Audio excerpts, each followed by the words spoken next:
Fala galera, tudo bem? A gente está voltando hoje com o Pênalti Político, o podcast que você esqueceu que existe, mas a gente veio aqui para te relembrar nessa quarentena sofrível que a gente está passando por conta do coronavírus.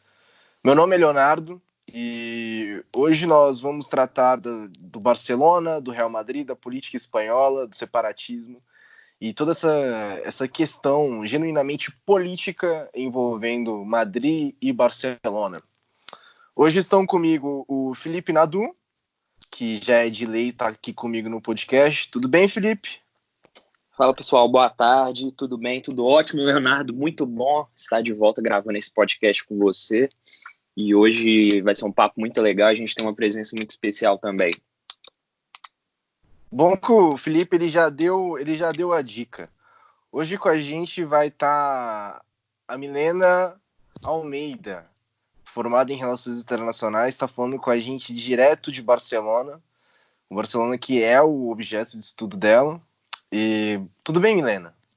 Oi, gente, tudo jóia? Prazer estar aqui. Então, pessoal, nós já fizemos alguns posts sobre o Barcelona, sobre a relação dele com o Real Madrid, sobre toda a relação com a política, com a luta separatista. Mas antes da gente já adentrar nesse assunto, assim como a gente fez nos posts, a gente tem que comentar um pouco sobre como funciona a divisão política da Espanha. A Espanha é um dos países mais descentralizados do mundo, principalmente por culpa da atual Constituição, que é uma Constituição pós-Franco. Se eu não me engano, ela data de 1978. Ou seja, é uma Constituição que foi outorgada depois de um regime fascista no poder. Por conta disso, existem várias comunidades autônomas, não são estados, mas são comunidades autônomas que possuem própria língua, um próprio governo também, próprio sistema de segurança, de educação, e são várias nações, algumas nações dentro da Espanha, os catalães, os bascos, o pessoal da Galiza. Milena, como é que você vê que essa divisão ajuda numa floração de sentimento independentista, que é o que a gente mais tem visto, principalmente vindo da Catalunha, que é o que mais está nos jornais, principalmente desde 2010, tem vários movimentos independentistas dentro da Catalunha, e chegaram até a declarar a independência da Catalunha em 2017. Tudo bem? Então, como você bem disse, a Espanha tem 17 regiões autônomas, e algumas delas têm algumas particularidades, como você bem falou, da Catalunha e do País Basco, por exemplo, porque são regiões em que o sentimento independentista é mais forte, especialmente porque contam com línguas diferentes, né? Aqui em Barcelona, aqui na Catalunha, por exemplo, muita gente, quase todo mundo, na verdade, fala catalão. Na Galícia também, que não é uma região que tem esse sentimento separatista tão forte, eles também falam línguas diferentes, mas especialmente porque tanto a Catalunha e o País Basco sofreram uma boa repressão durante a época do Franco, hoje em dia, especialmente depois dos anos 90 e com muita força depois de 2010, esse sentimento vem se mostrando cada vez mais forte, cada vez mais presente na sociedade. A gente comentou aqui nos bastidores que andando pelas ruas de Barcelona é muito difícil você não ver uma bandeira da Catalunha, uma bandeira pedindo independência, uma bandeira pela liberdade dos presos políticos. Então, a ideia também aqui é mostrar o tanto que o Barcelona é importante nessa história toda, né? E, em contraponto, o que o Real Madrid significa para essa história toda. Felipe, a Milena já foi direto ao ponto e isso é maravilhoso. O Real Madrid e o Barcelona, eles têm muito essa questão de antagonismo. E isso se deve muito à política. Porque, por exemplo, a gente poderia dizer que é uma rivalidade entre cidades, mas o Atlético de Madrid não tem uma rivalidade com o Barcelona igual o Real Madrid tem. E isso se dá muito pelo período franquista, o Real Madrid era o time do Francisco Franco, e houve alguns episódios que fortaleceram muito isso. O fato do Real Madrid ser o time do governo central e o Barcelona ser o time da Catalunha anti-governo central, antifascista, etc, etc. Como é que você vê isso até para os dias de hoje? Como é que a gente faz essa relação? Vamos lá, Léo. Primeiro a gente falou muito bem sobre a transição espanhola, né? A transição espanhola, os historiadores, eles consideram que começou a partir da morte do Franco, que foi em 20 de novembro de 1975, e culminou no referendo à Constituição Espanhola de 78. Isso foi até um pouco parecido com a libertação, digamos assim, que houve no Brasil, porque demorou alguns anos também, e no Brasil, agora eu já vou entrar na parte do futebol, o futebol foi muito utilizado como uma forma de manipulação e de digamos assim, de atração política para o regime. Isso a gente vê no Franco, que ele começou, o regime franquista começou em 1936, e é muito importante para esse tipo de regime autoritário, inclusive existem diversas pesquisas para isso, que eles buscam o tempo inteiro aproximação com a população. Ou seja, a gente vê, por exemplo, na Alemanha nazista, hitlerista, eles utilizavam muita difusão da propaganda, eles colocavam muitas vezes o povo judeu como uma ameaça ao sistema financeiro, que os judeus controlavam todo o sistema bancário. Então, essa é apenas uma das formas. E o Franco acabou encontrando uma outra forma, que tinha uma difusão muito mais popular, que é pelo futebol. Porque não só nos regimes autoritários, a gente vai entrar também na parte do Barcelona, a população ela se aproxima muito ao futebol, o esporte mais popular do mundo. Então, o Franco viu o futebol como uma forma de aproximar ainda mais a população daquilo que ele pregava, daquilo que ele acreditava. E essa rivalidade, ela vem desde do século XVIII, né, lá por 1700 e alguma coisa, eu não sei exatamente, a gente pode olhar. 14. Tinha o reino 14, né? A gente tinha o reino catalão, o reino de Castilha. Então, desde esse tempo já existia uma rivalidade que veio só crescendo, né? Que veio explodindo. E aí, quando surgiu o futebol, o povo de Barcelona encontrou no time do Barcelona uma forma de expressar toda sua indignação, principalmente depois, após a transição espanhola. Você tocou num ponto interessante, que é sobre o uso do futebol por parte do governo para promover o governo. E o Real Madrid é um caso bem à parte nesse sentido, porque normalmente as ditaduras costumam utilizar as seleções nacionais. Você vai pegar a seleção de 70 do Brasil, foi um instrumento por parte da ditadura do Brasil. A seleção de 78 da Argentina, quando ganha aquela Copa do Mundo de 78, extremamente duvidosa, foi mais uma ação política do governo. Dizem que houve realmente influência do governo argentino, do Jorge Rafael Videla, na questão de entrar no vestiário para fazer com que os jogadores do Peru entregassem o resultado para a Argentina, e a Argentina seria campeã naquela edição, que foi realizada inclusive a Copa na Argentina. No caso do Franco, ele investiu na seleção espanhola, ele nacionalizou jogadores, naturalizou jogadores, como o Di Stéfano, como O Puskás, e a seleção espanhola falhou muito feio, falhou vertiginosamente, e ele percebeu, vou ter que utilizar o Real Madrid, que é um clube de Madrid, não existe nenhum clube mais espanhol do que o Real Madrid, que possui o próprio nome, tem uma referência à coroa espanhola. E isso foi essencial para que o Real Madrid ganhasse as primeiras Champions League, numa época que a Champions League não era a Champions League, tanto em valor quanto em nome, que era a Copa dos Campeões. A ditadura franquista foi quem melhor legitimou o Real Madrid a ser o Real Madrid. E é engraçado porque até o próprio nome do Real já remete ao establishment, né? O Real Madrid surgiu só como Madrid Futebol Clube, e em 1920 ali ele recebeu o título de Real, que foi conferida a outros times também, né? O Real Valladolid, Real Betis, Real Sociedad. Mas quando começa a Segunda República e termina a monarquia em 1931, o Real sai do nome e o time volta a ser Madrid Futebol Clube. E o Real voltou ainda na ditadura, em 1941. Então, até o próprio nome do clube remete ao establishment, remete ao que é a Espanha.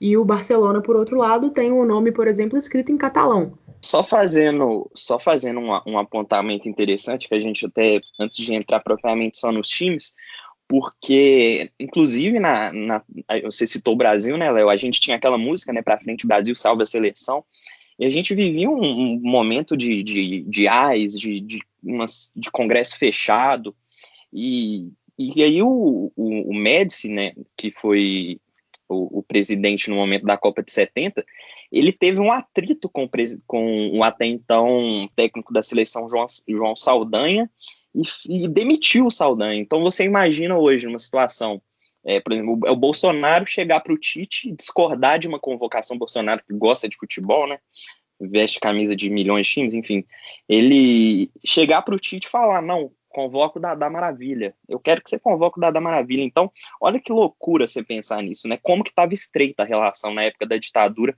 entre a seleção brasileira e o futebol. Então, só fazer esse apontamento, e vocês podem completar aí antes que a gente perca esse fio da meada. Não apenas isso, mas o João Saldanha também ele era militante do Partido Comunista.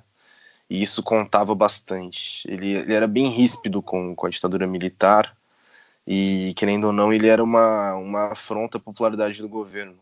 Porque você tem um comunista levando o time da seleção brasileira a Copa, a ganhar a Copa, é algo extremamente significante. Era tudo que o governo não queria na época. Inclusive, existe o que mais consolidou esse antagonismo entre o Barcelona e o Real Madrid, tudo que eles significam um para o outro, foi a questão do Real Madrid ele se tornar o clube que era para ser o sucesso da Espanha, que a seleção espanhola não chegou lá. A seleção espanhola não teve o seu João Saldanha nem o seu Pelé. Tentaram ter com o Di Stéfano, com o Puskás, mas mesmo assim eles não chegaram, eles não ganharam nada. E a alternativa que o Franco viu foi: vou fortalecer o Real Madrid vai ser o time do governo. Exato, como você bem comentou, a ideia do Franco, ainda que fosse um regime voltado para dentro, era projetar uma imagem positiva da Espanha para o mundo inteiro. Inicialmente ele tentou com a seleção nacional, mas a Espanha não ganhou nada, né? Fracassou durante esse período. Então ele viu no Real Madrid uma saída, uma ferramenta diplomática para mostrar a Espanha como um sucesso.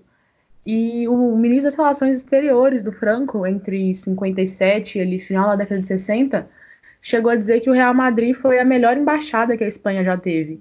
Porque, apesar de a Europa inteira estar vivendo um momento ali um pouco conturbado, de pós-Segunda Guerra, uma ditadura ainda não era bem vista, né? Então, a ideia era mostrar uma Espanha florescente, uma Espanha desenvolvida, uma Espanha que se dava bem. E nada representa isso melhor do que 11 pessoas vestidas com as cores da Espanha ou com o nome de Madrid, como no caso do Real, vencendo tudo, alcançando êxito dentro de campo. E inclusive, já vou colocar uma polêmica aqui, que muitas pessoas falam que surge a pergunta, né? Quem era o time da ditadura, né? Se era o Atlético de Madrid ou o Real Madrid. Porque o Atlético de Madrid, só deixo até para a Milena completar em seguida, ele recebeu a ajuda do governo também, né? É bom a gente lembrar que houve uma fusão durante alguns anos, durante 8 anos, entre o time do Exército, que era o Aviación, time dos generais, com o Atlético de Madrid. O Atlético de Madrid antes acumulava fracassos, e aí houve essa união com o Clube Atlético Aviación, e o clube passou a ser chamado de Clube Atlético Aviación mesmo, e permaneceu assim por 8 anos. E durante esses 8 anos, inclusive, o clube foi bicampeão espanhol, que foi em 40 e 41. Momento em que, aí a gente já presta atenção, o Santiago Bernabéu estava sendo construído com a ajuda do dinheiro público da ditadura franquista. O que você falou sobre o Santiago Santiago Bernabéu é interessante porque o Santiago Bernabéu lutou nas tropas franquistas, né? E, bom, engraçado, o estádio do Real Madrid tem esse nome, né? No mínimo. Mas o Atlético, eu não acho que o Franco usou o Real Madrid só por ser madridista ou porque ele era merengue. Ele queria um clube que fosse representar bem a Espanha castelhana, especialmente, para o resto da Europa. O Real Madrid acabou sendo essa ferramenta, né? Mas, apesar do Atlético de Madrid ter alcançado esses êxitos que a gente comentou uns minutinhos atrás. Mas o Real acabou ganhando Champions, como a gente comentou, antes de ser Champions, né? E acabou representando muito bem tudo que Madrid precisava, tudo que o governo do Franco precisava, especialmente para fora da Europa, porque os títulos do Atlético eram muito mais de expressão nacional, né? E a ideia era mostrar uma imagem positiva para o mundo. Então o Real Madrid funcionou muito melhor nesse sentido, até porque estava fazendo contratações de peso na época, o próprio Di Stéfano, que depois acabou sendo naturalizado espanhol, mas é argentino, né? Então, acho que o Real Madrid acabou sendo a válvula de escape mesmo. Essa questão do Di Stéfano, ela é bem emblemática porque ela ilustra bem como o Real Madrid tinha contato dentro do governo espanhol, a ponto de você tirar um jogador de dentro do Barcelona e levá-lo para o Real Madrid. Para o leitor que não entende, não sabe muito dessa história, Stéfano, ele era um jogador do River, um jogador argentino, foi revelado no River Plate, e do River Plate ele foi jogar no Milionários da Colômbia. Só que o passe dele ainda pertencia ao River Plate. Se você fosse na FIFA na época, a definição dela era de que o dono do Di Stéfano era o River Plate. E o que o Barcelona fez? Ele negociou com o River Plate, contratou o jogador. Entretanto, o Real Madrid e o governo franquista, vendo que o Barcelona poderia ficar extremamente forte com o Di Stéfano no seu elenco, faz o seguinte: vai no Milionários da Colômbia e negocia com o Milionários, que não tinha o passe. É como se você fosse hoje, você que é de Minas Gerais, torce para o Atlético Mineiro. O lateral esquerdo de vocês é o Guilherme Arana. O Guilherme Arana não pertence ao Atlético Mineiro. O Guilherme Arana tem emprestado para o Atlético. Imagina que, sei lá, o Santos quer contratar o Guilherme Arana. Ele vai conversar com quem? Com o Sevilha, que é o dono do passe. É como se hoje em dia o Santos tivesse ido conversar com o Atlético e o Corinthians tivesse ido conversar com o Sevilha. E o governo falasse: olha, eu acho que o Santos tem direito. Sendo que não, o Guilherme Arana está só emprestado ao Atlético. O dono do passe do Guilherme Arana é o Sevilha. Assim como na época o dono do passe do Di Stéfano era o River Plate. O governo franquista ele lança uma lei que meio que obriga os dois clubes a dividirem o jogador. Com o primeiro ano de contrato do Di Stéfano sendo do Real Madrid. O Di Stéfano jogaria um ano no Real Madrid, outro no Barcelona, outro no Real Madrid, outro no Barcelona. E o Barcelona, em tese, legalmente falando, ele tinha direito pleno sobre o jogador. Ele não deveria aceitar uma coisa dessa. Só que o presidente do Barcelona na época era dono de uma fábrica, que a Catalunha era extremamente industrializada. E a tropa franquista ameaçou fechar a fábrica do presidente. E o presidente teve que aceitar. Pelo menos essa é a versão do lado do Barcelona. Que ele teve que aceitar o que o governo impôs. E no final, o Di Stéfano acabou só jogando no Real Madrid. O Barcelona abriu mão do jogador. Isso é uma coisa bem... É um fato chave para entender como o governo ele ajudou o Real Madrid perante a ameaça do Barcelona de ser o primeiro clube da Espanha. E o mais bizarro é a solução que eles tentaram usar, né? Uma temporada o Di Stéfano joga no Barça, uma temporada ele joga no Real, uma temporada no Barça, uma temporada no Real. E aí, como você falou, o Barcelona, não preciso disso, então deixa ele pro Real. Acabou virando um grande ídolo, né? Um dos maiores ídolos do Real Madrid. Mas tem essa história conturbada aí por trás, né? Nos bastidores. E para você ver o tanto que isso ficou atrás dos panos, foi em 2017 que inclusive foi o River Plate que achou um contrato de 1953 que mostrava que realmente já havia o acerto do Di Stéfano com o Barcelona. Então foi uma coisa que foi muito, muito abafada. E, claro, com a ajuda do governo. Não poderia ser diferente, né? Ele chegou a vestir a camisa do Barcelona, etc, etc. Mas a gente viu na história que no final ele acabou no Real Madrid e sendo possivelmente se não o maior, um dos 3 maiores ídolos da história do Real Madrid. Associado a isso, a gente vê o Real Madrid, além dessa ajuda, a gente tem vários relatos de que, por exemplo, a arbitragem, no conselho de arbitragem da época, o conselho de arbitragem espanhol, ele tinha tendências pró-madridistas exatamente porque o Barcelona não podia vencer por tudo que ele representava. E o que ele representava, no caso? Era um sentimento catalão, de uma região em que a língua era proibida de se falar na rua. O único lugar em que se podia falar catalão era o estádio do Barcelona. O estádio do Barcelona se tornou um templo catalão em tempos em que se era proibido ser catalão. Como você bem comentou, a época que o catalão foi proibido aqui na Catalunha, alguns outros símbolos foram proibidos também. Nessa mesma época, o Barcelona teve que mudar de escudo, porque o escudo do Barça, se vocês repararem, as listras vermelhas e amarelas remetem à bandeira catalã, e aí eles substituíram as listras, se não me engano eram 5 listras, substituíram para 2, porque aí parecia mais com a bandeira da Espanha. O Barça também precisou mudar de nome, porque o nome do Barcelona é em catalão, e aí mudaram para espanhol, para castelhano. E voltando na história do falar catalão, o Franco meio que permitia que falassem catalão no estádio do Barça, que era na época o Les Corts, que hoje é um distrito aqui de Barcelona, porque ele acreditava que, bom, vamos deixar o pessoal falar catalão lá dentro do estádio, a gente vai restringir esse sentimento catalão só ali naquele espaço, e no resto da sociedade, nas ruas, nas escolas, eles vão falar espanhol. Existia até o ditado, cachorro catalão lata em espanhol. E ele não esperava que o tiro fosse sair pela culatra, e ele acabou contribuindo para o Barça ser hoje, né, mais que um clube. Até hoje, os catalães e os torcedores do Barça têm muito esse sentimento de o Barça representa o que eu sou, o Barcelona representa a minha identidade catalã, especialmente em contraposição à identidade madridista, especialmente em contraposição ao Atlético de Madrid, em especial ao Real Madrid, por tudo isso que a gente está comentando aqui. As ocupações do Franco, elas até falavam, né, que existiam 4 organizações que deveriam ser expurgadas da Espanha: os comunistas, os anarquistas, os separatistas e o Barcelona Futebol Clube.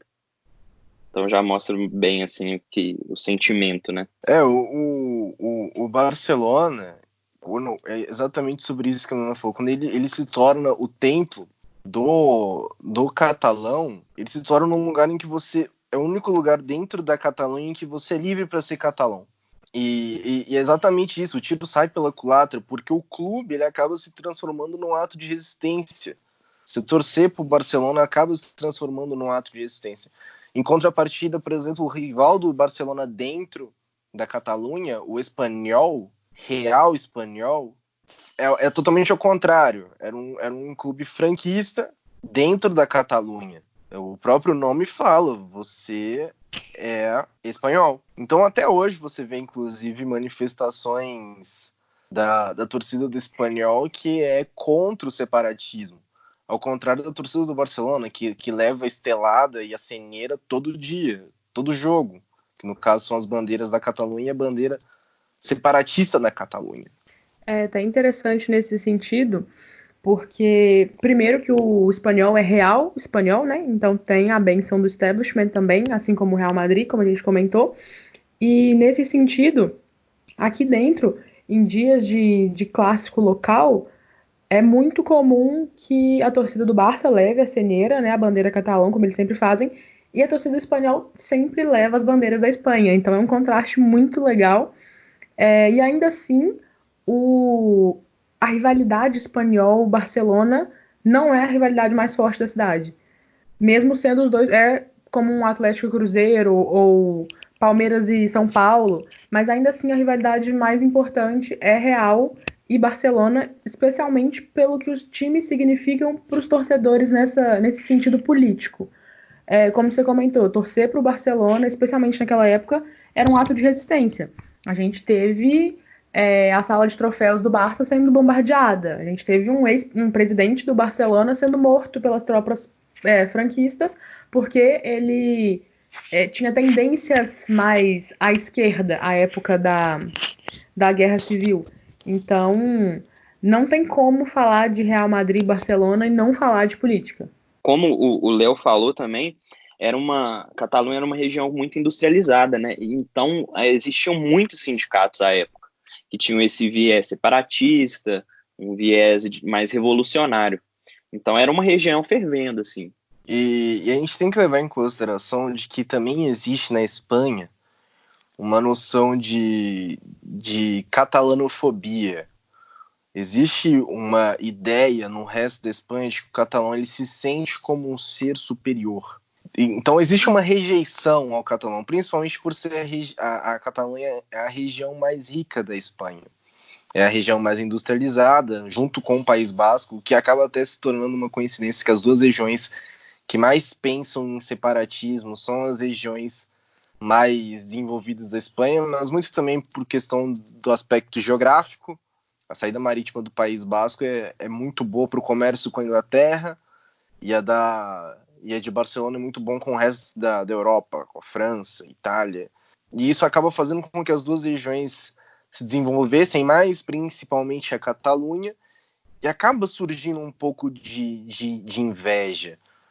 Milena, como é que você sente isso aí? Como é que você sente que o espanhol trata o catalão? Como o catalão trata o espanhol? Como é que é isso? Então, como eu tô em Barcelona, eu tenho muito mais contato com catalães do que com espanhóis. E é engraçado porque eles se acusam mutuamente. O espanhol diz que o catalão se sente superior e que o catalão age como se ele fosse mais inteligente, mais desenvolvido, não sei o quê. E o catalão diz que o espanhol trata o catalão como inferior.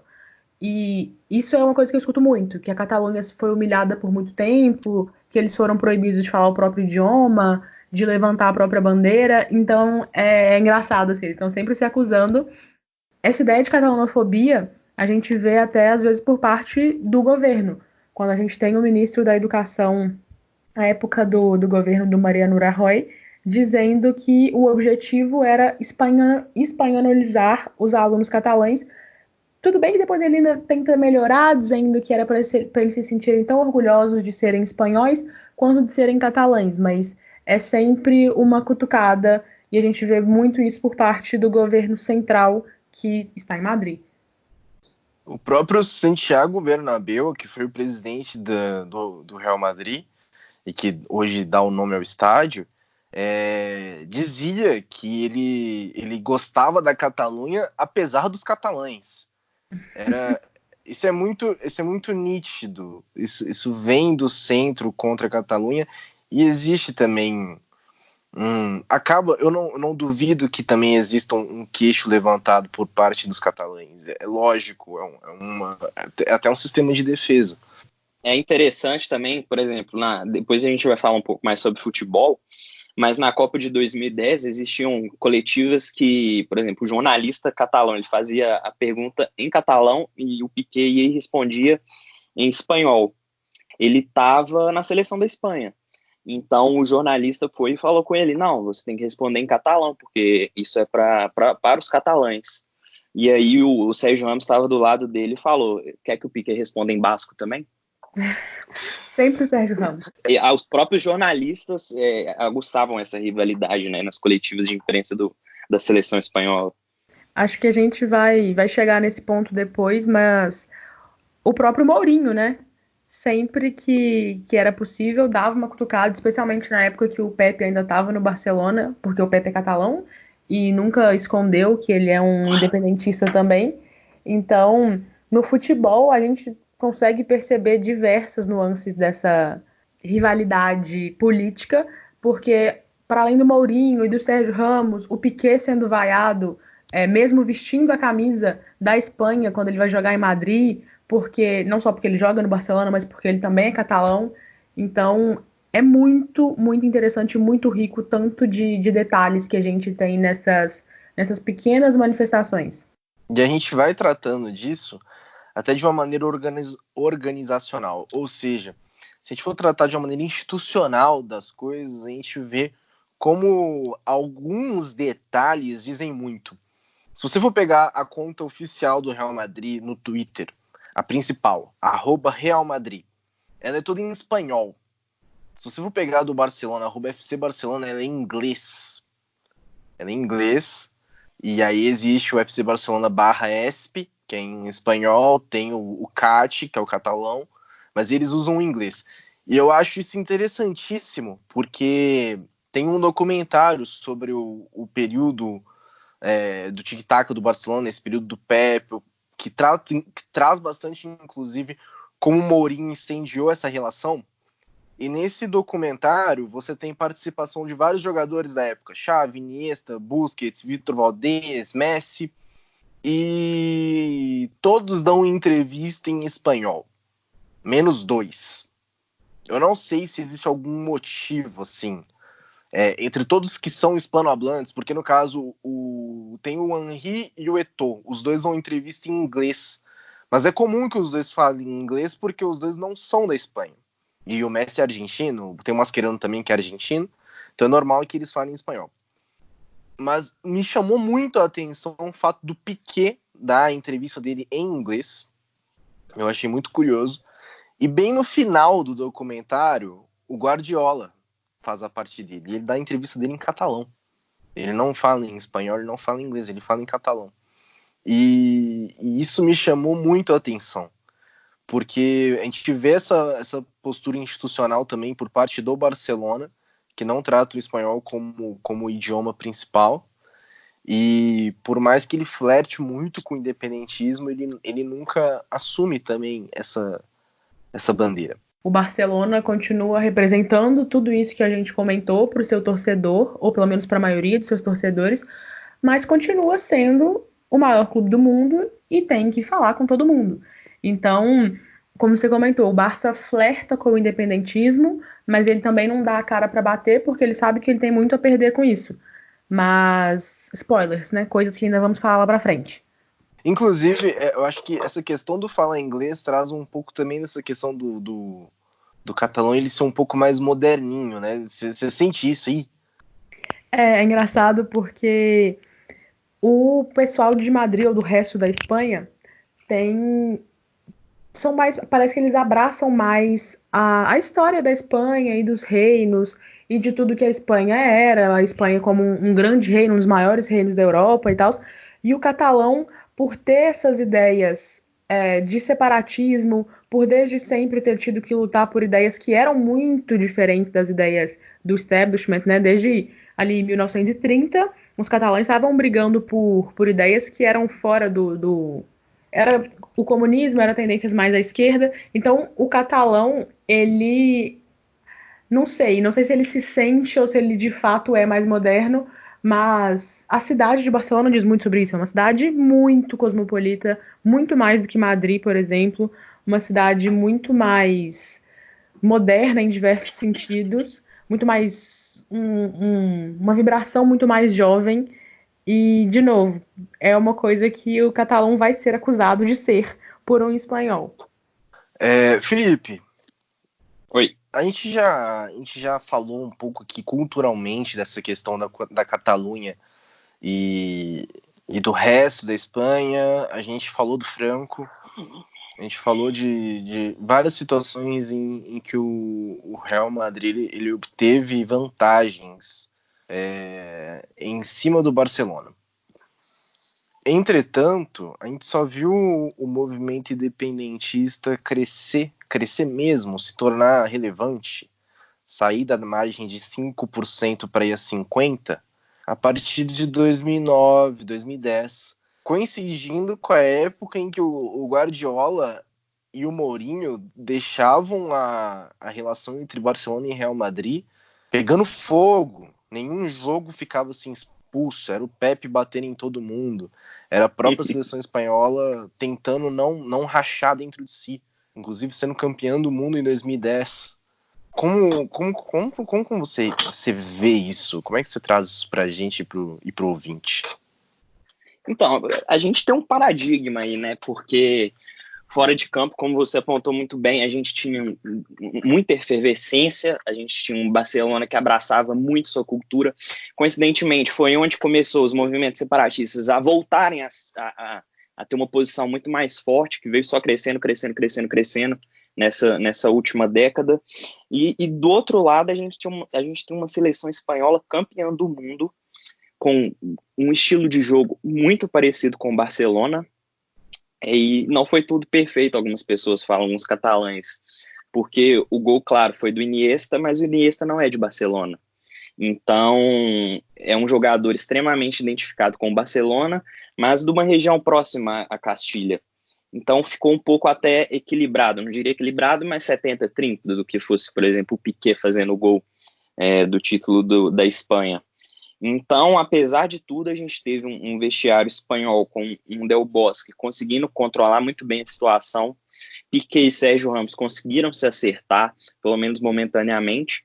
Um estilo de jogo, como eu disse, barcelonista, até alguns dizem pepista, né, ou guardiolista, como vocês preferem, que ascendeu ao título. É bom lembrar também que o time não jogou muito bem, aquele time que ganhava de 1-0, ganhou da Suíça de 1-0, ganhou na prorrogação da Holanda, mas conseguiram a libertação do título espanhol, finalmente, para toda a Espanha.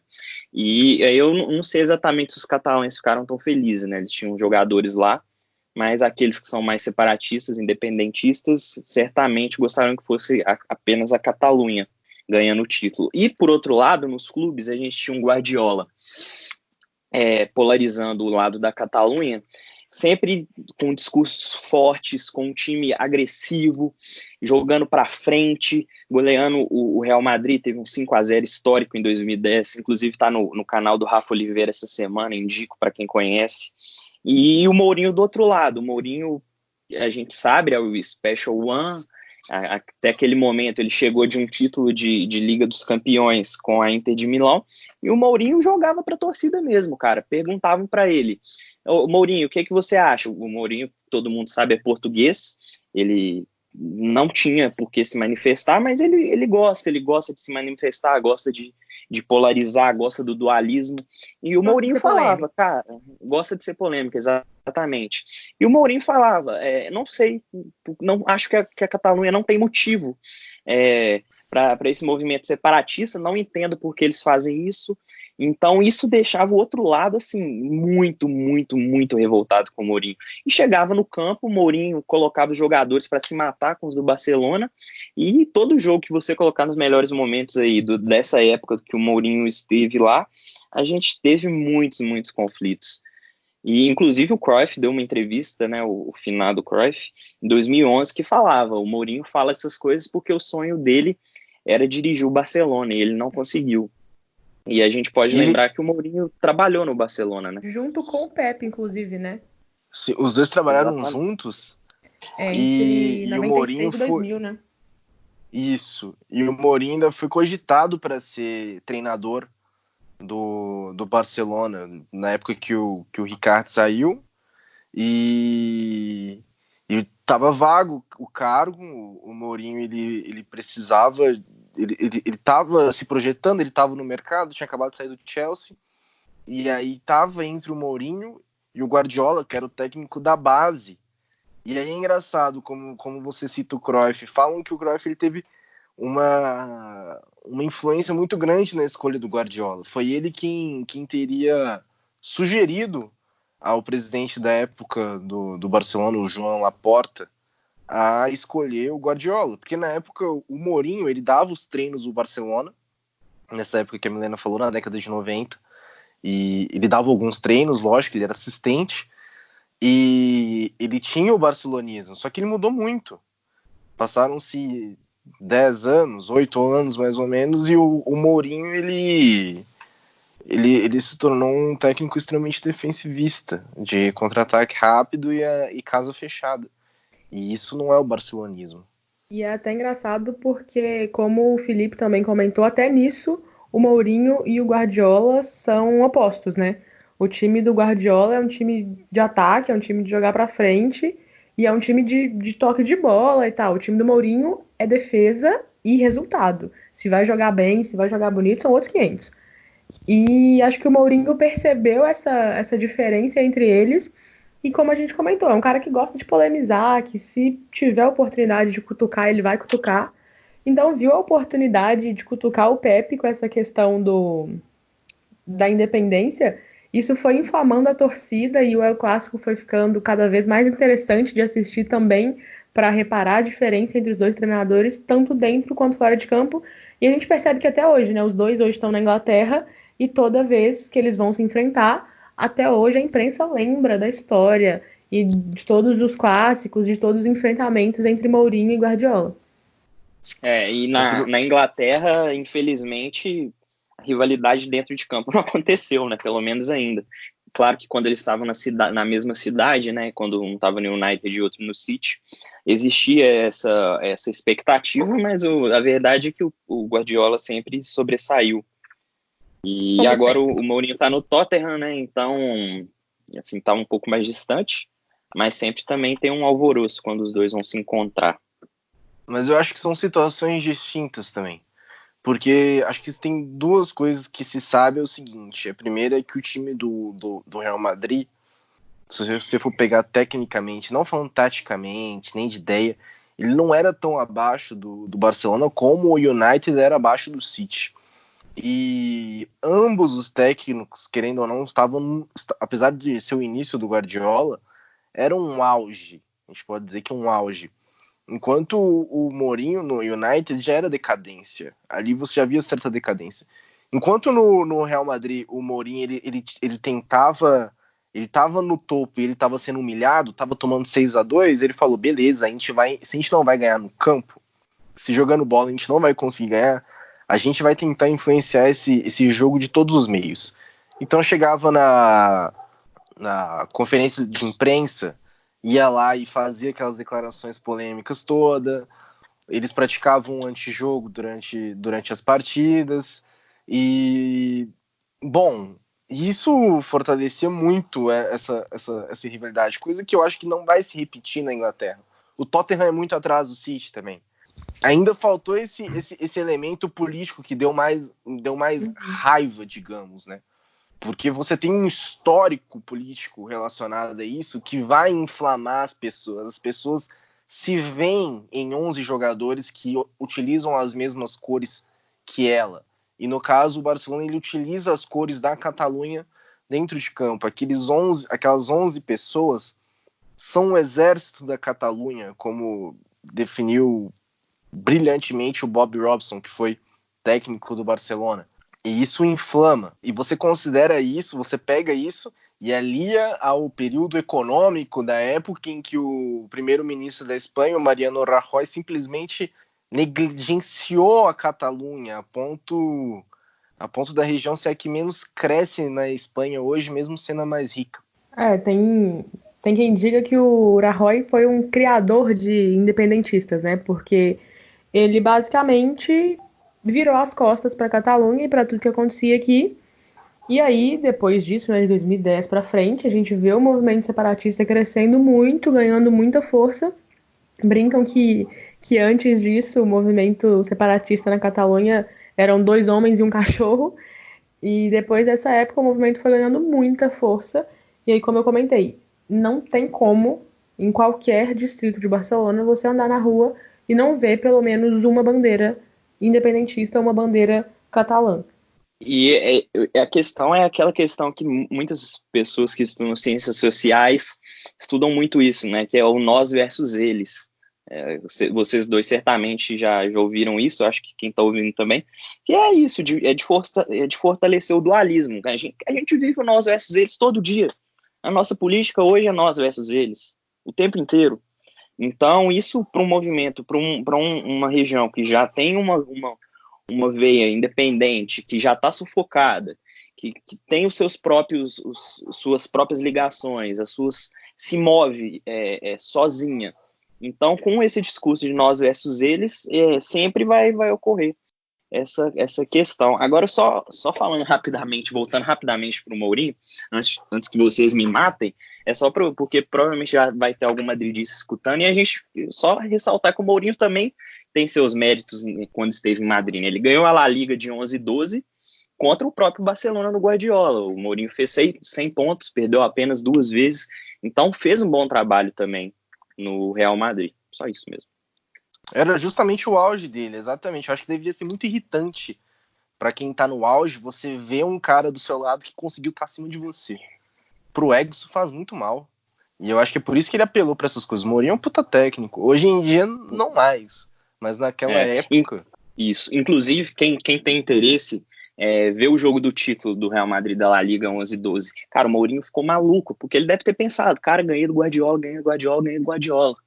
E é isso. Isso move os dois, né? O Guardiola, com certeza, também ficou revoltado de ter perdido essa liga pro Mourinho. Que foi o ano de 2012, foi aquele ano espetacular do Messi, né? Fez 90 gols, se eu não me engano, né? Só na La Liga foram 50. Teve a Copa del Rey também, que eu não me lembro qual ano que é, mas é desse período de Mourinho e Pepe, que o Mourinho venceu também, que o Real Madrid venceu com um gol nos acréscimos do Cristiano Ronaldo de cabeça. O Real Madrid não só apanhou nessa história, gente. Pelo amor de Deus, não. O Real Madrid também apanhou ganhou. mais. Mas aquele Barcelona é inigualável. Exatamente. Se for pegar não quem perdeu mais... o administrador, Leonardo, você pode xingar, não importa não. Pode xingar a convidada também. Xinga todo mundo, então, vai ter. Enfim, a Milena tocou num ponto essencial de que o Mariano Rajoy teria sido um criador de dependentista. Principalmente pela sua negligência em relação à economia catalã. E isso se solidificou, digamos, depois do referendo de 2017, em outubro de 2017, realizado na Catalunha. Se o ouvinte não sabe o que aconteceu nesse referendo, ou se ele sabe, mas não sabe detalhadamente, a gente vai contar aqui. Um referendo em 2017 foi convocado nas ruas da Catalunha para saber se a população queria ou não ser independente da Espanha. O que aconteceu foi que a população que foi votar sofreu com a violência por parte da polícia espanhola, sendo que ela estava indo votar pacificamente, o que não é imaginável em nenhum país democrático com um sistema tão sólido como a Espanha. A gente vai conversando aqui e você vai entendendo os maiores detalhes. Milena, você concorda com isso? Essa violência foi a gota d'água para criar mais independentista dentro da Espanha, dentro da Catalunha? Então, o referendo, eu tenho as minhas ressalvas sobre como ele foi decidido, como decidiram que iriam fazer um referendo, mas, como você bem comentou, não existe a possibilidade de, especialmente eu como uma democrata, em qualquer país do mundo, especialmente uma democracia tão sólida como a da Espanha, ver a polícia batendo ou agindo com tanta truculência contra cidadãos que estão indo apenas votar e de forma pacífica. O governo central da Espanha, né, enviou mais de 15 mil policiais aqui para a Catalunha para conter, eu não entendi muito bem para quê, né, mas para conter as votações. Se, como o governo bateu na tecla durante muito tempo, era um referendo ilegal, que se deixasse realizar o referendo e invalidasse o resultado, como eles fizeram. Mas acho que a polícia também acabou se perdendo um pouco e os efeitos que eu percebo, pelo menos que eu escuto de algumas pessoas aqui, foi que muita gente fala, eu nem ia votar ou eu ia votar contra, mas depois de ver a ação da polícia, eu não apenas fui votar, como votei a favor da separação.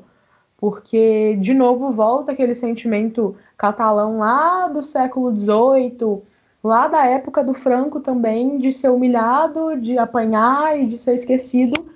E isso parece que dói fundo neles, sabe? Se você estiver pensando assim, por que foi legal esse referendo? Afinal, referendo é um instrumento democrático por si só.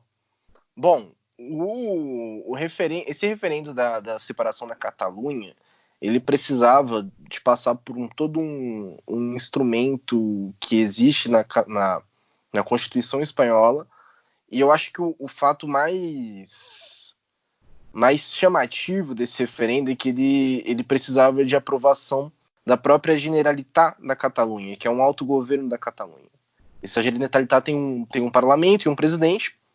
O presidente, inclusive, é o Carles Puigdemont, que não está na Catalunha, está como refugiado político em Bruxelas, na Bélgica. E, bom, eles colocaram a votação para saber se o referendo ia acontecer ou não, e eles precisavam de 2/3 dos parlamentares catalães para decidir se ia ter ou não. E a oposição simplesmente não votou. Ou seja, o referendo não alcançou o número de votos necessário para que ele ocorresse, e mesmo assim ele ocorreu. Por isso ele é ilegal. O referendo ocorreu de maneira clandestina. Entretanto, a sua legitimação, pelo menos eu vejo, a sua legitimação chegou exatamente depois da violência do Mariano Rajoy. Eles solicitaram que a polícia da Catalunha tentasse intervir e não deixar com que acontecesse a votação do referendo, e a polícia da Catalunha se recusou, falou: a gente não vai impedir ninguém de votar, é só vocês não reconhecerem a votação.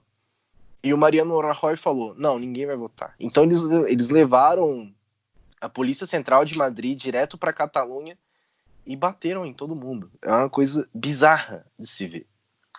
As cenas são assustadoras. Gente com o olho inchado de tomar cacetete de policial. E no final a votação referendo deu 92% para separação.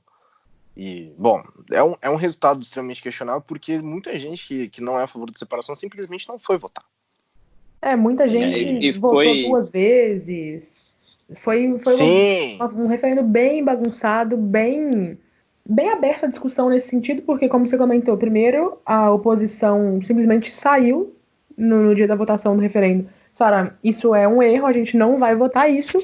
Se retiraram da sala, e aí os favoráveis votaram, obviamente passou, né, mas não tinha nem o quórum necessário para fazer uma votação. O referendo aconteceu, toda a violência policial, 42% ali, mais ou menos, a favor da independência, não constitui a maioria, mas de acordo com o Puigdemont, que era o presidente da época, e que para os catalães ainda é o presidente da Generalitat catalã, se tem que levar em conta que mais de 700 mil pessoas não conseguiram votar porque, né, tiveram todos os protestos, os confrontos com a polícia e tal, mas esse referendo, segundo as autoridades catalãs, foi o suficiente para garantir uma independência da província, que até chegou a ser proclamada, né? Durou ali 10 minutos, mas chegaram a proclamar uma independência catalã. Proclamaram numa sexta-feira, chegou na segunda-feira, o Puigdemont estava na Bélgica já. Todos, onde ele está até hoje. Tirando os que não foram presos. Exatamente. Se ele sair da Bélgica, ele vai ser preso. Na hora. Inclusive, o rei Felipe falou, né, nessa época, que ele acusou a Catalunha de deslealdade, de quebrar a unidade do país. Então, peraí, vamos com calma, né? Unidade do país? Peraí, o que é país para você? O Barcelona é questão, o Barcelona é a unidade do país? É parte? Porque muitos não se sentem. Você tem a normatividade a seu favor, mas é questionável também. E, embora não decepcionante, né? Porque é o rei da Espanha, então ele não falaria diferente. E a palavra unidade, ela sempre é um problema na Espanha. Era uma das principais bandeiras da época do Franco, era uma das principais bandeiras na época dos reis católicos, e agora com o rei Felipe também. E é engraçado porque o rei quase nunca se pronuncia nesse sentido, porque ele não tem poder executivo, né? Mas isso só evidencia a fraqueza do Rajoy na época, porque o rei Felipe foi se pronunciar. Eu acho que o pronunciamento que eu vi agora do rei foi sobre o coronavírus, porque, né, não tinha como ele deixar de falar. Mas esse problema da unidade é muito, muito recorrente. E é engraçado também a gente lembrar que logo depois, em dezembro do mesmo ano, né, 2017, tiveram as eleições aqui da Catalunha, para o parlamento catalão, e metade dos candidatos ou estava preso ou estava exilado, e foi uma eleição assim, muito às avessas. O Partido Juntos pela Catalunha acabou alcançando mais cadeiras, E até hoje eles têm o Puigdemont, como eu comentei, como o presidente, apesar do presidente atual da Generalitat ser o Quim Torra, que é uma versão. Vai ter gente que vai dizer que é uma versão melhorada, uma versão piorada do Puigdemont. É mais light. A versão mais light do Puigdemont. É mais fácil de descer, né, para muita gente. É. E fazendo algumas observações, essa eleição da Catalunha, que aconteceu em dezembro de 2017, ela não foi convocada pelo presidente da Catalunha, que no caso deveria ser o Puigdemont, mas foi o próprio Mariano Rajoy que convocou as eleições da Catalunha. Essa foi a primeira vez na história da Espanha em que o governo central convoca eleição para o parlamento de uma comunidade autônoma. Nunca tinha acontecido. E bom, o Junts per Catalunya, que é o partido independentista, o principal partido independentista da Catalunha, leva mais cadeiras. E é engraçado que depois de tudo isso, depois de toda essa questão do referendo, etc., o maior argumento do Mariano Rajoy era que tudo que ele tinha feito era um argumento legalista, era tipo, nós estamos apenas seguindo a lei. E logo depois ele acaba tendo que sair do governo porque o partido dele estava fundado em corrupção, incluindo ele. Tanto que hoje quem é o primeiro-ministro da Espanha em 2020 é o Pedro Sánchez, que é do Partido Socialista, não é do mesmo partido do Rajoy. Inclusive o Partido Popular ele é extremamente irrelevante na Catalunha. Ele sempre fica muito atrás. Ninguém nem lembra. O famoso PP. PP. Que não é pênalti político. O pênalti político é o único PP que serve, porque tem o Partido Progressista que tinha aqui, que é o ex-partido do presidente, que era outro partido fundado em lama também. Mas a gente traz essas questões de independentismo, etc. Mas beleza, vamos supor que a Catalunha ela vira independente. E aí, como é que fica o Barcelona? E por que o Barcelona ele não se posiciona tão firmemente a favor do independentismo como gostariam até os seus torcedores? Bota a música, editor, bota a música do Pink Floyd, Money, nesse momento. Beleza? Aí, pode falar. Como você comentou, apesar de a maioria dos torcedores do Barcelona serem abertamente favoráveis à independência, né, o que fica claro com as bandeiras que eles levam, com os gritos de independência, né, no minuto 17-14, que faz referência ao ano que a Catalunha foi invadida pela monarquia Bourbon e acabou caindo, né? O Barcelona, enquanto clube, hoje não tem um posicionamento tão aberto assim. Sempre que rola alguma coisa, o Barça se pronuncia, mas ali colocando panos quentes, ficando em cima do muro, porque, bom, hoje a Catalunha independente, o Barcelona automaticamente não disputa a La Liga, não disputa a Copa do Rei e não disputa a Champions League também. E pior, ou não, perde o Messi. No o último contrato que o Messi assinou com o Barça tinha uma cláusula anti-independentista, acho que a gente pode chamar assim, que dizia que se a Catalunha ficar independente e aí, por consequência, o Barça deixar de jogar campeonatos de primeiro nível, o Messi está livre do contrato com o Barcelona e não precisa pagar multa, não precisa pagar nada. O Messi está livre no mercado. São consequências em que a gente... Eu honestamente, eu entendo que são um risco, mas eu não consigo levar a sério. Eu não consigo ver a La Liga, por mais que o Javier Tebas tenha falado, o Javier Tebas, que é o presidente da La Liga, tenha dito que acha improvável que o Barcelona participe da La Liga no caso da Catalunha independente, não seria bom financeiramente para o Campeonato Espanhol. É o que eu até comentei em off aqui com a Milena e com o Felipe, que o Campeonato Espanhol, para mim, ele tem o maior nível técnico da Europa. Eu acho os times da Espanha melhores que os da Premier League, seria quem responderia que não, seria quem discordaria principalmente. E mesmo eles tendo um melhor nível técnico, o Real Madrid e o Barcelona eles sempre estão muito na frente dos outros.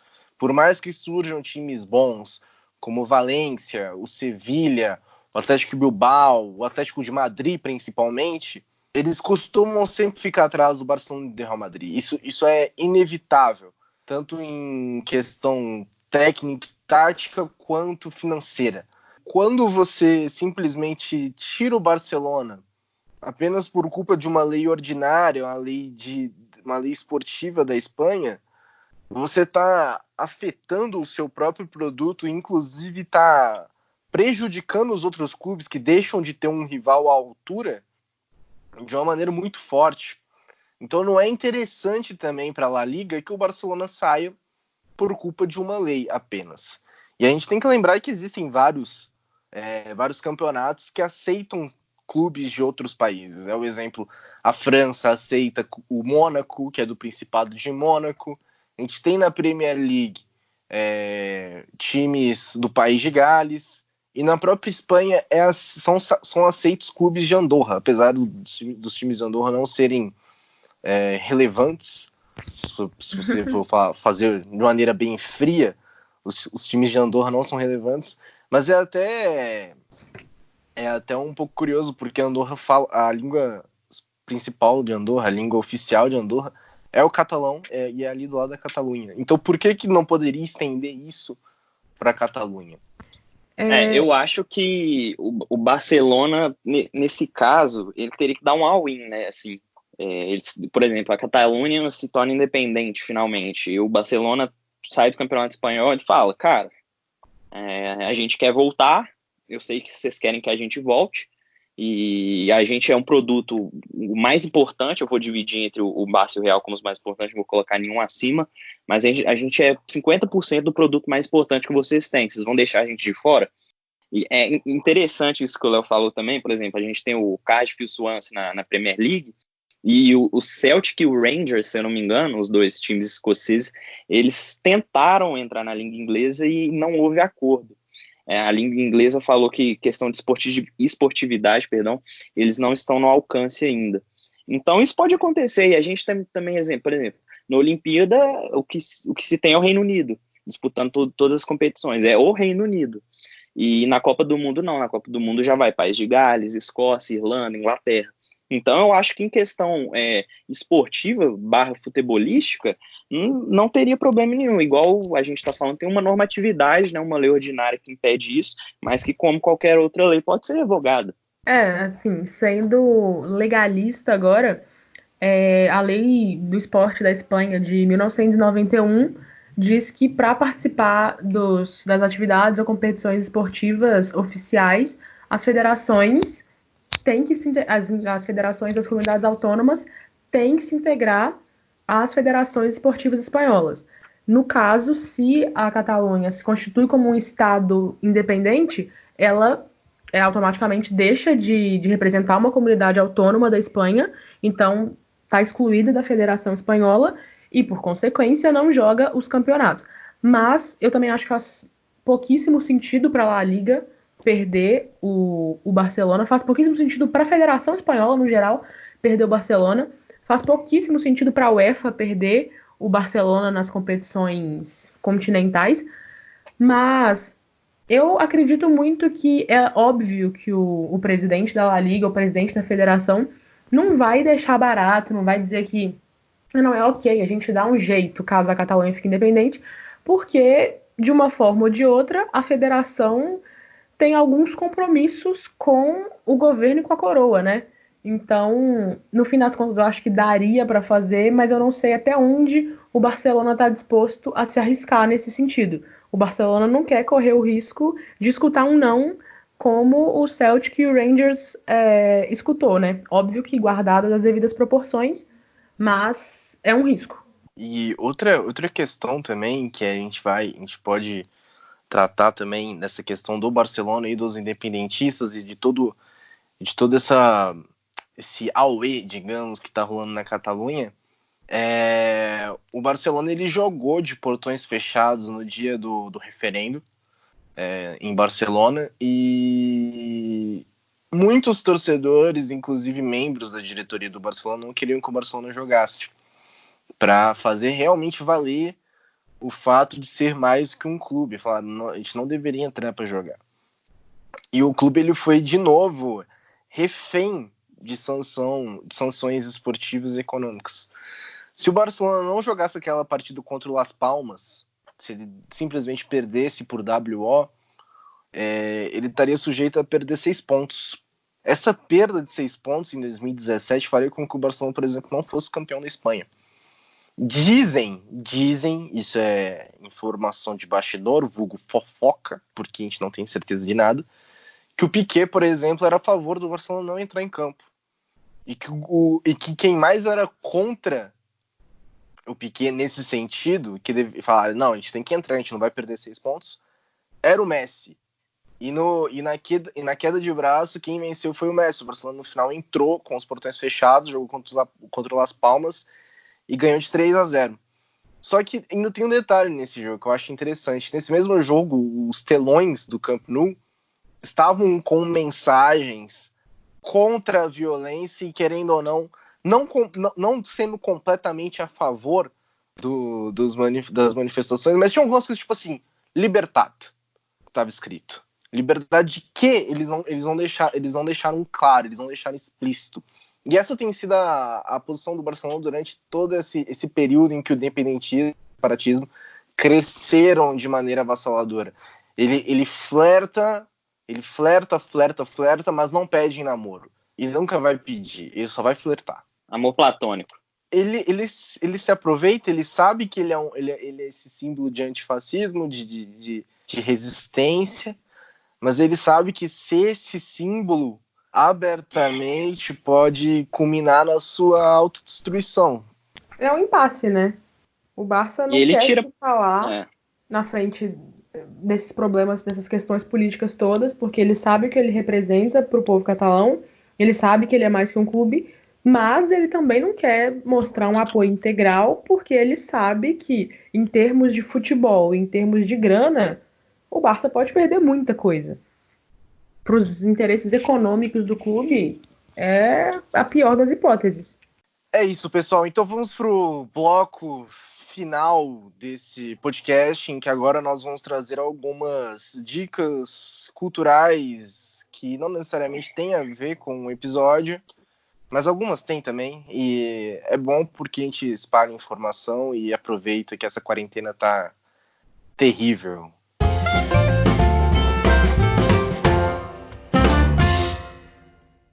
Felipe, qual é a dica que você traz pra gente hoje no final desse podcast maravilhoso?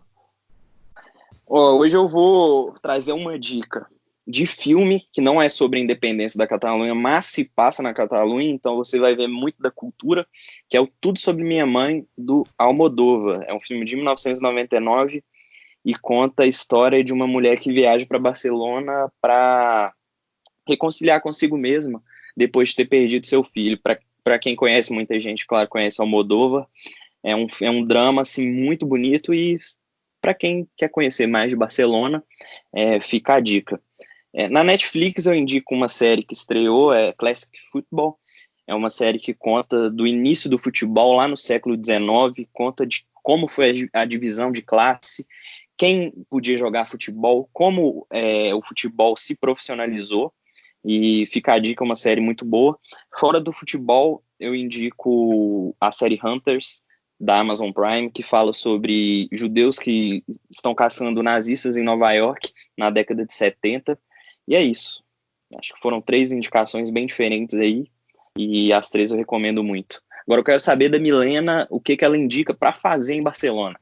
Como boa separatista que sou, eu indico muito que quem vier para Barcelona conheça o arquivo histórico da cidade. Tem muita coisa legal, dá para entender muito da história de Barcelona, da história da Catalunha um pouquinho. Não podia ser diferente, indico muito uma visita ao Camp Nou. É surreal, assim, é lindo, o espaço é lindo, o estádio é lindo, e você consegue sentir muito também desse sentimento catalão, desse sentimento barcelonista. E tem 2 documentários muito legais, um que tem um nome um pouquinho racista, mas que é uma história bem legal, que é Real Madrid, a Lenda Negra da Glória Branca, e ele desenvolve alguns argumentos para explicitar um favorecimento ao Real Madrid na época do Franco, como a gente comentou, e um documentário para entender bem aqui a situação da Catalunha, especialmente ele de 2010 para cá. Tá na Netflix e chama Duas Catalunhas. É muito legal, muito do que a gente falou aqui tá super explicadinho lá nesse documentário. E é isso. Bom, eu vou passar 3 dicas pro ouvinte. Se ele não se incomodar, já pega o bloquinho. Eu vou ser mais rápido. Vamos lá. Tem um filme na Netflix que ele traz bastante sobre os estereótipos dos espanhóis. Então, são 2 famílias, uma família basca e uma família catalã. E você vê na Catalã muito esse estereótipo do moderninho, etc. Inclusive, a família catalã é separatista. Se chama Ocho Apellidos Catalanes. Tá na Netflix, pode ir lá ver. O filme em si não é tudo isso, mas se você quiser reparar um pouco nessas questões culturais, ele é bem legal, ele traz os estereótipos bem fortes. Um outro documentário que eu vou passar, que eu honestamente não sei em qual plataforma tem aqui no Brasil, eu achava que tinha no HBO Go, mas não tinha, que se chama Toca la pelota e passa-la. É isso? Peraí, agora eu vou ter que confirmar porque eu tô errando, talvez. É isso, Toca la pelota e passa-la. Eu vou ter que repetir. O nome oficial é Take the Ball, Pause the Ball, né? Em inglês. Mas eu não me vendo pra língua inglesa, não. E esse Ocho Apellidos Catalanes tem Ocho Apellidos Vascos também, hein? Tem. Eu não vi ainda, mas vou ver. Voltando. Eu não vou cortar isso, não. O ouvinte vai escutar a gente debatendo sobre isso mesmo. E por fim, pra terminar, eu queria passar para vocês a artista espanhola que mais está bombando no mundo da música, que é a Rosalía. E é um caso bem engraçado, porque é uma catalã que canta em flamenco, que é um ritmo da Andaluzia, que é o extremo sul da Espanha. Então, até inclusive gera polêmica o fato dela ser catalã e cantar em flamenco. Tem quem diga que o que ela faz é apropriação cultural. E o repertório dela, em maioria, é em espanhol. Ela tem algumas participações em músicas de reggaeton, com algumas figuras conhecidas, como J Balvin. E ela tem uma música em catalão chamado Milionária. Se escreve Milionária mesmo. E é um EPzinho chamado Fucking Money Man. E ela tem uma crítica social em relação à desigualdade social, etc, etc. Mas essa música em si, ela traz 2 elementos que me chamam a atenção. O primeiro é o elemento linguístico, que a música é em catalão e ela fala em cumpleaños, que no caso tá errado. É uma anomalia, não anomalia, mas é um erro linguístico que, no caso, em catalão, você fala aniversário, é aniversário. Eu não sei como é que se pronuncia certo, mas se escreve aniversário. E cumpleaños é um erro de escrita. Normalmente quem fala em espanhol e tenta falar catalão e erra e escreve isso, inclusive, ela ter colocado essa parte dessa música assim, propositalmente, irritou muito independentistas. E, bom, o outro fator que me agrada bastante também é o fato dela simplesmente ela não ter uma posição tomada. Ela não toma uma posição. A única posição que ela tomou foi fuck Vox. Vox é o partido de extrema direita da Espanha. Então acho que esse é o mínimo que a gente tem de qualquer artista, e ela já tomou essa posição. Escutem Rosalía, é bem diversa a música dela e ela é extremamente talentosa. Rosalía é a Anitta da Catalunha, né? O silêncio dela sobre o independentismo é ensurdecedor. Os independentistas ficam putos, se você quer saber. Mas eu acho que no fundo eles gostam dela. O Puigdemont segue ela no Twitter, isso pra mim fala muita coisa. Há rumores, inclusive, de que ela é independentista pelo fato dela, no final do ano passado, teve algumas manifestações independentistas na Catalunha e teve muita violência. E pegaram exatamente essa música milionária, e só tuitaram assim, sempre escoltado à prova de balas. E tuitaram isso, ela foi lá e deu like no tweet, exatamente no dia que o pau tava quebrando. Aí todo mundo começou a falar, Rosalía independentista, não sei o quê, mas ela nunca se posicionou. E é isso, cara, o repertório dela musical é uma coisa incrível, fabulosa, vocês vão amar se vocês forem escutar, ou não. Encerramos aqui, Um abraço para os queridos ouvintes do Pênalti Político. Eu quero que vocês nos mandem pautas do que vocês querem ouvir. Sei que a gente tem um públicozinho cativo aí que vai escutar a gente. Então mandem pautas, mandem perguntas. A gente pode abrir o próximo respondendo alguma pergunta de repente, né, Léo? Sim, total. Inclusive, a gente está até em conversa para ter outro convidado no próximo podcast. E a gente vai tentar deixar mais legal isso aqui. Isso aí. E qualquer novidade, a Milena voltará conosco aqui para falar sobre Catalunha. Com prazer. Obrigado, Milena. Foi um prazer estar aqui com você. Prazer foi todo meu. Fiquei muito feliz com o convite. Vocês sabem que eu super acompanho a página, adoro os conteúdos. E é isso, gente. Até a próxima. Obrigada. Falou, Felipe. Tamo junto pro próximo. Falou, Leão. Um abraço, até a próxima. Tchau. Eu fui Leonardo e esse foi o podcast do Pênalti Político. Um beijo no seu coração. Tchau, tchau.